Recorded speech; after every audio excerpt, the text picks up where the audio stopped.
is a follow-up to a chatting session I had with a person on Facebook called A Hope for Peace. And we're chatting about the issues as a follow-up to my last video where I was talking about Muhammad as an example verse literally following. And we started talking about that along with the secular rule of law, punishments versus the Quran, the Bible, the Talmud, and mitigating circumstances, a whole host of different considerations. So I thought what I'd do is, since I'm going to be basically offline, well, not really offline, but not able to make a video for the next week or so, I'm going to chuck all the information into one big video, so it's going to be about 40 minutes long. So, in other words, if you want to sit down, listen to it playing in the background while you're typing up an assignment, then good on you. I made a video talking about Muhammad as an example verse literal, and I was talking about the underlying principle of what he did versus the literal action which he did. For example, Muhammad used the biswak to keep his teeth clean. Underlying principle being good oral hygiene is something that's good. In other words, looking after your teeth, having good oral hygiene is a good thing to do.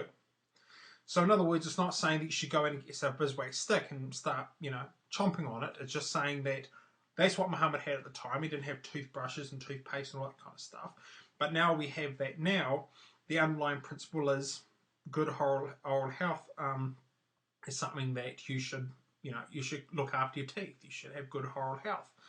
So, it's the difference between the literal, in other words, literally following him, versus following his example, the principle that underlies it all. And we also jump straight into, for example, the idea of politics. Another example would be that when Muhammad had his followers, we're talking about maybe a population of upwards of maybe a few million people. When you're talking about that kind of model, it's a very small population, and otherwise spread over several towns, which means you don't need to have a large bureaucratic model. You can pretty much get away with having one person, a few companions, and any considerations can be basically weaved through the maze of tribal networks. In other words, you weave it up the top of the chain of your tribe, and then your tribal leader will go off to Muhammad is saying, we've got a concern, this person's goats got nicked last week, and what can we do about this? Things like that. So in other words, it was possible to have direct contact leader. So you didn't really have to delegate and decentralize a lot of the power. You could centralize the power in a very small group, and you didn't need to have the large amounts of bureaucracy to be able to administer it.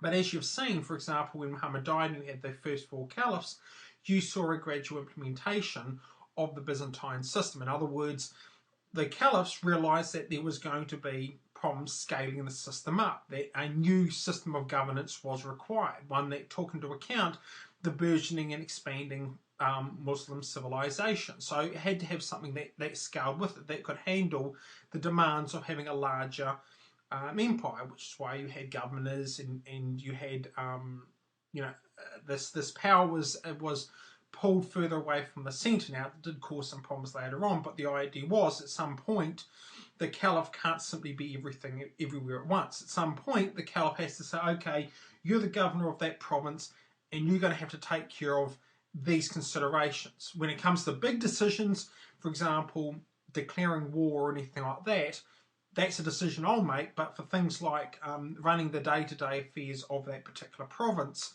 that's what you take care of. So what you see is very much the adoption of systems as the empire grew, and adaptation and change. So this idea that somehow the system that was used by the first four caliphs somehow descended upon down from heaven, and Muhammad gave the blueprint, and you've got that, simply just ignores the reality that the model which was used by the caliphs was just simply an Islamicized version of the Byzantine system. There was nothing particularly Islamic about it in nature. It's not as though it's prescribed in the Quran saying you must have it this way and you must have it that way.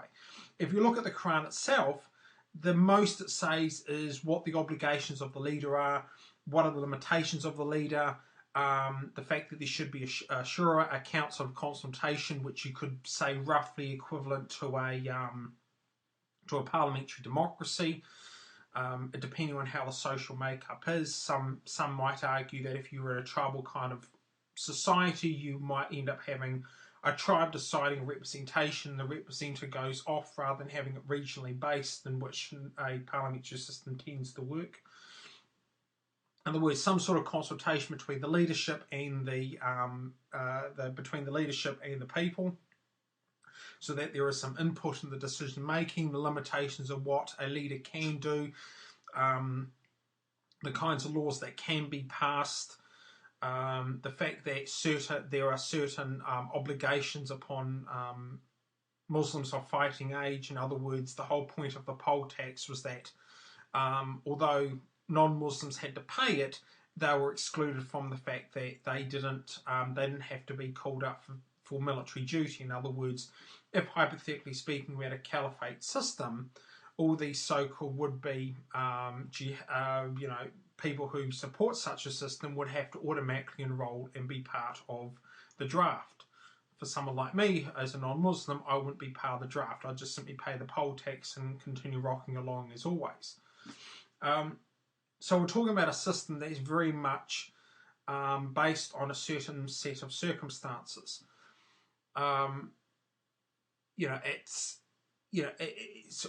Which kind of brings up the issue, for example, when you talk about the politics. Now, from the perspective of Muhammad, it doesn't necessarily mean that you could use the way, in fact, the fact that he consulted people as an example.